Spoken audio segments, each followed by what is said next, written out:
It's an old saying, and a true one, however, that money is nothing in comparison with health.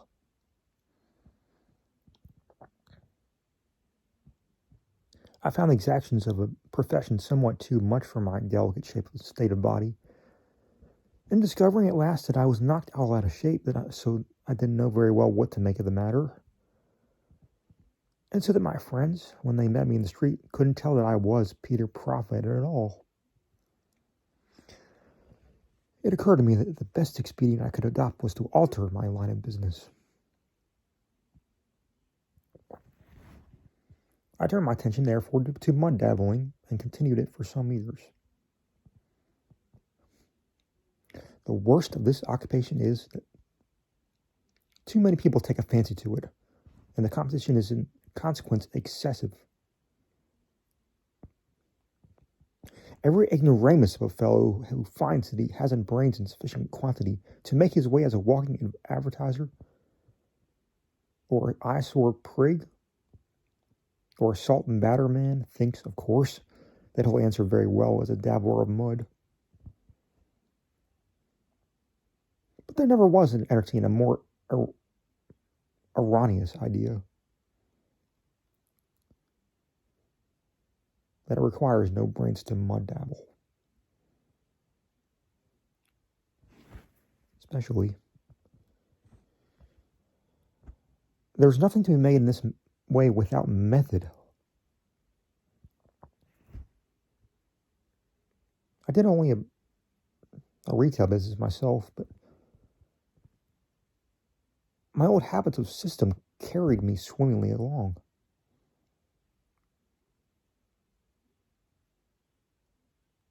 I selected my street crossing in the first place with great deliberation, and I never put down a broom or in any part of the town but that. I took care, too, to have a nice little puddle at hand, which I could get in at any minute.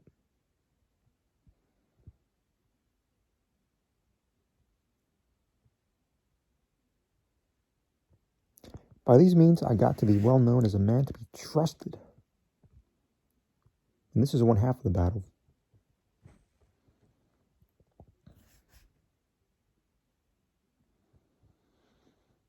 Let me tell you. In trade.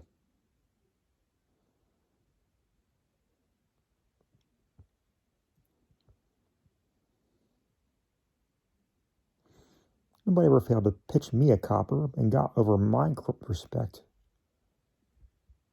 My crossing with a clean pair of pantaloons. In this...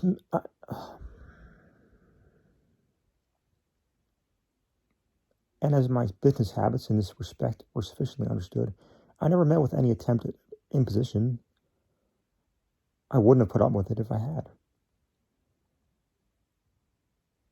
Never imposing upon one myself, I suffered no one to play the possum with me.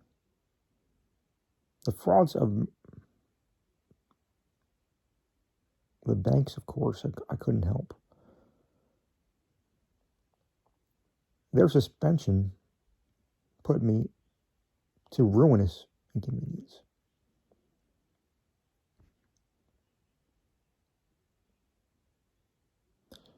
These, however, are not individuals, but corporations.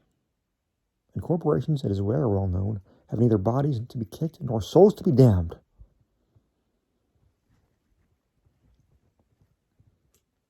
I was making money at this business when, in an evil moment, I was induced to merge in the curse battering, a somewhat analogous but by no means so respectable profession. My location, to be sure, was an excellent one, being central, and I had capital blacking and brushes. My little dog, too, was quite fat and up to all varieties of snuff. He had been in trade a long time, and I may say understood it.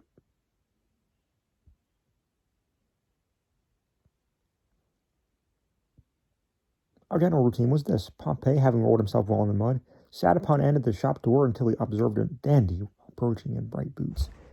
He then proceeded to meet him and gave the Wellingtons a rub or two with his wool. Then the dandy swore very much and looked about for a bootblack. There I was, full in his view, with blacking and brushes.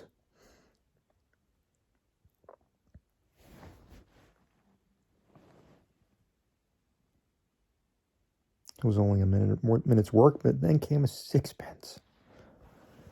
This did I moderately well for a time. In fact, I was not avaricious, but my dog was. I allowed him a third of the profit, but he was advised to insist upon half. This I could not stand, so we quarreled and parted. I next time I had the organ grinding for a while, and I may say that I made out pretty well. It is a plain, straightforward business and requires no particular abilities. You can get a music mill for a mere song, and to put an order, you have to open the works and give them 3 or 4 smart raps with a hammer. It improves the tone of the thing for business purposes, more than you can imagine. This done, you only have to stroll along with the mill on your back until you see tan bark in the street and the knocker wrap her up in buckskin. And then you stop and grind, looking as if you mean to stop and grind till doomsday. Presently, a window opened, and somebody pitches a sixpence with a request to, quote, hush up and go on, unquote, etc. I'm aware that some grinders have actually afforded to, quote unquote, go on for this sum, but for my part, I found this necessary outlay of the capital too great to permit, if any, my, quote unquote, going on under a shilling. At this occupation, I did a good deal, but somehow I was not quite satisfied and so fully abandoned it. The truth is, I labored under the disadvantage of having no monkey, and American streets are so muddy, and a democratic rabble is so obtrusive, and so full of damnation and mischievous little boys.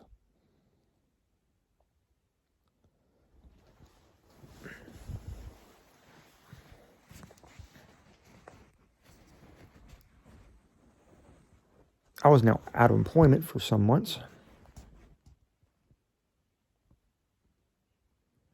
but at length succeeded by dint of great interest in procuring a situation in the sham post. The duties here are simple and not altogether unprofitable. For example, very early in the morning, I had to make up my packet of sham letters. Upon the inside of each of these, I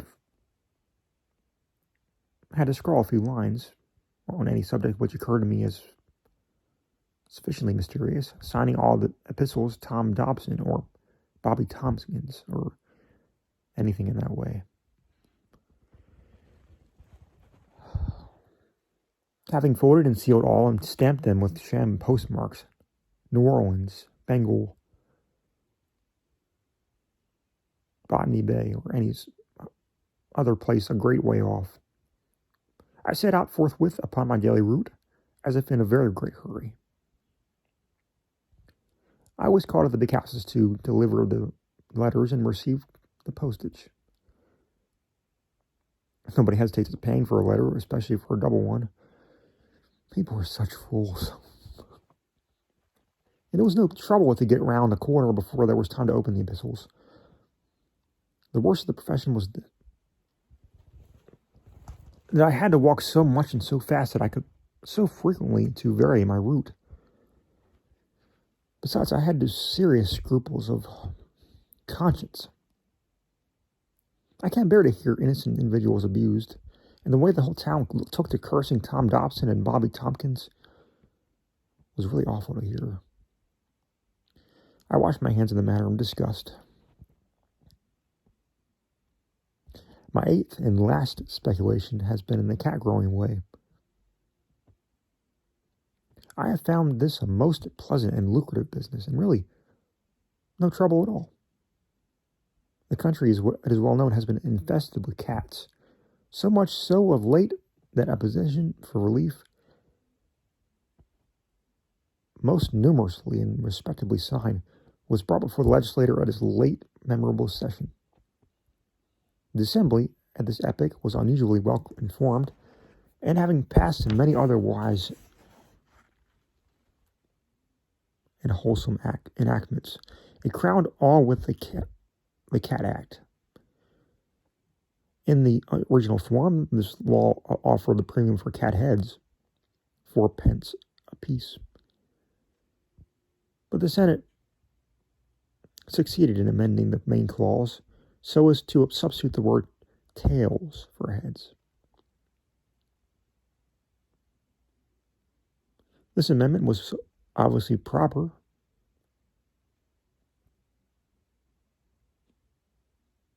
that the House concurred in it, NEMCON. As soon as the governor had signed the bill, I invested my whole estate in the purchase of Tom and Tabbies.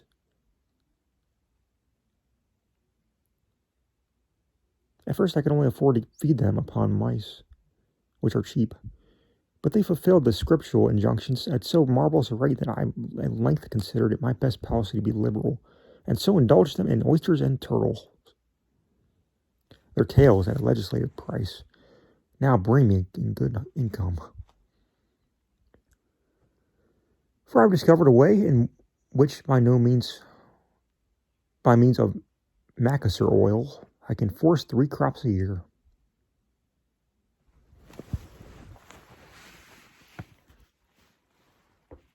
It delights me to find, too, that the animals soon get accustomed to the thing and would rather have the appendages cut off than otherwise.